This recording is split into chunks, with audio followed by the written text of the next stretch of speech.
Hello மச்சா, நான் மருந்து குடிக்க போறேன்டா. மருந்து என்னடா குடிக்க போற? ஏதோ மாட்டு மூத்திரம் குடிக்கிற மாதிரி சம்பந்தமே இல்லாம ஏன்டா எனக்கு போன் பண்ற? டேய், இது சாதா மருந்து இல்லடா. அப்புறம் நான் சத்து மருந்தா?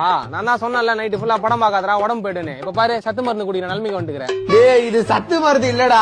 எனக்கு வாழையே பிடிக்கலடா. வாழை பிடிக்கலன்னா பைசன் பாரு மச்சான். டேய் நிறுத்துடா, நான் விஷ மருந்து குடிச்சு சாவ போறேன்டா. சாவறதுக்கு முன்னாடி கட்சா உங்ககிட்ட பேசுறது பார்த்தா பீக்கோட் வச்சு நீயே சாவடிக்கிறியடா. மச்சான் மச்சான் அவசரப்பட்டு எந்த முடிவு எடுத்துறாத.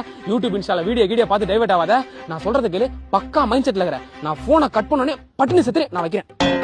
சாவ போறனா? என்னடா அசால்ட்டா பேசினுக்கிற? வாடா காப்பாத்த போலாம். அவ்வளவு சீன்லாம் இல்ல. இன்னைக்கு ஞாயிற்றுக்கிழமை தானே. காலையில 10 மணிக்கு ஒரு ஃப்ரூட் பீர் அடிப்பான்.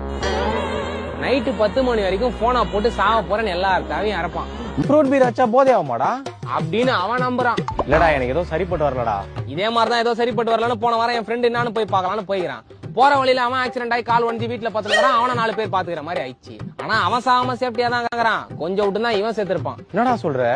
ஆமாடா, வருஷத்துக்கு ஒரு வாட்டி போன் பண்ணி செத்துறான்னு சொல்றான்னா நம்பலாம். அதான் சாவ போறேன்னு முடிவாயிடுச்சு.